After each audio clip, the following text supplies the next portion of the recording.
அன்பு நட்புகளுக்கு இனிய வணக்கம். இன்றைய திரி கடுகமும் என் பொருளும் செய்யுள் எண் 11 ஊரார்க்கு துன்பம் தருவன என்ற தலைப்பில் நல்லாதனார் இந்த செய்யுளை எழுதியுள்ளார். விழியாதான் கூத்தாட்டு காண்டலும் வீழக் கழியாதான் காவாது உரையும் தெளியாதான் கூறையுள் பல்காலும் சேரலும் இம்மூன்றும் ஊரெல்லாம் நோவது உடைத்து அழையாமல் எந்த கூட்டம் ஆட்டம் பாட்டத்திற்கு செல்வதும் மது குடித்து கீழே விழுபவர்கள் போல் குடிக்காமல் பிதற்றுபவர்களும் நம்பிக்கை இல்லாதவன் வீட்டிற்கு அடிக்கடி போவதும் இம்மூன்றும் ஊரில் உள்ள மக்கள் அனைவருக்கும் துன்பம் தரும். சில செயல்கள் செய்யும் பொழுது நமக்கு மட்டும்தான் துன்பம் தரும். சில செயல்கள் செய்யும் பொழுது நம்மை சுற்றியுள்ள நம் குடும்பம், நட்பு, உறவுகளுக்கு துன்பம் செய்யும். சில செயல்கள் மட்டும்தான் இந்த ஊராருக்கு துன்பம் தரும், சில செயல்கள் இந்த உலகத்திற்கே துன்பம் தரும் என்று பிரித்துக் கொள்ளலாம். நமக்கு துன்பம் தரும் விஷயங்கள் சரி செய்து கொள்ளலாம்.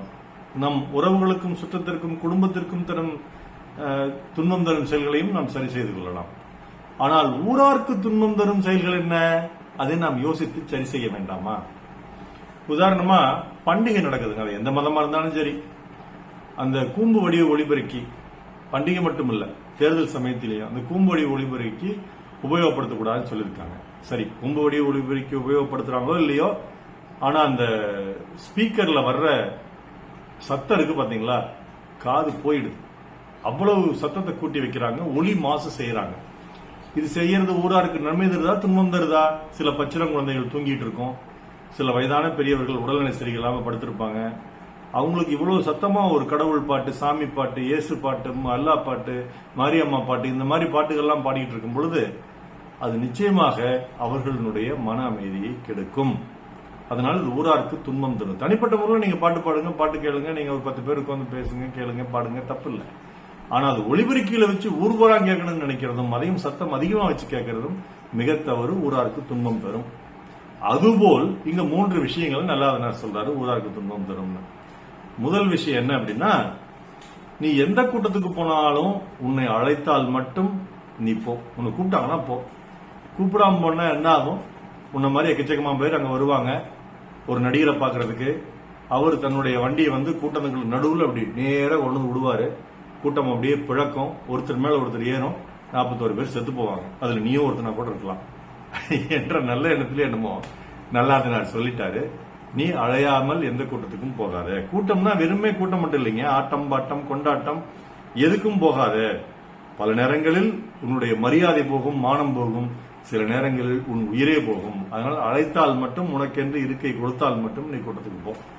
நீ அப்படி அழையாமல் போனா அது ஊருக்கு துன்பம் தருங்கிறார். அழையாமல் போய் சில பேர் செத்தப்போ அது ஊருக்கு இல்லைங்க, இந்த உலகத்துக்கே துன்பம் தந்தது. அடுத்து 2வது விஷயம் என்ன சொல்றாருன்னா, தண்ணி அடிச்சுட்டு சாலையோரம் வந்து படுத்து கிடக்கிற மது பிரியர்கள் வந்து உளறதெல்லாம் எக்கச்சக்கமா இருக்கும். தான் தான் இந்திய பிரதமர்மா, தான் தான் தமிழகத்தினுடைய ஜனாதிபதிமா, தான் தான் அரசியலுக்கு வர போறேன், அடுத்த முதல்வர் நான் தான், இந்த மாதிரி நிறைய சொல்லிட்டு இருப்பான். இது யாருன்னா குடிச்சிட்டு சாலையோரத்துல விழுந்து கிடக்கிறவன். அது பிதற்றுறதுங்கிறது மது வேலை செய்யுது. மது பேசுது, அவன் பேசல, மனிதன் பேசல. ஆனா அப்படி மது குடிக்காம கீழே விழாமையே சில பேர் பிதச்சிட்டு இருப்பாங்க, வாய்க்கு வந்ததெல்லாம் பேசிட்டு இருப்பாங்க, தேர்தல் சமயத்தில் நிறைய பேசுவாங்க. இந்த மாதிரி ஆட்கள் இருப்பதும் ஊரார்களுக்கு துன்பம் தரும். இப்போ ஒரு சிலர் வந்து வெளியில வந்ததுக்கு அப்புறம் தாங்க பலருடைய உண்மை உருவம் தெரியுது. அந்த உண்மை தெரிய அடடா இப்படிப்பட்ட மக்கள் நம்ம தமிழ் இனத்தில் இருக்காங்களா அப்படிங்கிற ஒரு துன்பம் வந்து ஊராருக்கு வருது. இவங்களெல்லாம் திருத்தணுமே, இவங்களெல்லாம் மனநல மருத்துவத்தை கூட்டு போய் அவங்களுக்கு வைத்தியம் பண்ண வைக்கணுமே அப்படிங்கிற ஒரு துன்பம் வந்து ஊராருக்கு வருது. இது 2வது. 3வது துன்பம் என்னன்னா, உன்னை மதிக்கவே மாட்டான். அவனுக்கு ஒரு புரிதலும் இருக்காது, நீ அவனுக்கு உதவி செய்யறது தான் வீட்டுக்கு வர்றங்கிற தெளிவும் இருக்காது. அப்படிப்பட்ட வீட்டுக்கு நீ அடிக்கடி போனா என்ன ஆகும்? அவனுக்கு நம்பிக்கை இல்லாமல் உண்மையில் ஐயப்பாடு எழும். நீ வீட்டுக்கு ஏதோ ஒரு உள்ளத்தோட வர்றங்கிற ஒரு சந்தேகம் எழும். இது உனக்கு மட்டும் இல்ல, உங்க வீட்டுக்குள்ள சண்டை வந்து ஏதாவது பண்ணுவாங்க, அது ஊராருக்கே துன்பம் தரும். அதனால ஊராருக்கு துன்பம் தரும் இந்த 3 விடயங்களும் செய்யக்கூடாதுன்னு நல்லாதனார் சொல்றாரு. அழைக்காமல் நீ கூத்துக்கு போகாதே, குடித்தவன் போல் பிதற்றிக் கொண்டிருக்காதே, நம்பிக்கையில்லாத வீட்டுக்கு செல்லாதே என்பது. விழியாதான் கூத்தாட்டு காண்டலும் வீழக் கழியாதான் காவாதுரையும் தெளியாதான் கூரையுள் பல்காலும் சேரலும் இம்மூன்று மூரெல்லாம் நோவதுடைத்தினால் சிறக்க நற்றமிழ் வாழ்த்துக்கள். மருத்துவர் ராமசெல்வரங்கம் ரிஷினை தலைவலியிடம் சேலம் கள்ளக்குறிச்சி அரூர் ஈரோடு நன்றி. டாக்டர் செல்வரங்கம் குரல் யூடியூப் சேனல் ஷேர் பண்ணுங்க, லைக் பண்ணுங்க, கமெண்ட் பண்ணுங்க, சப்ஸ்கிரைப் பண்ணுங்க. வணக்கம்.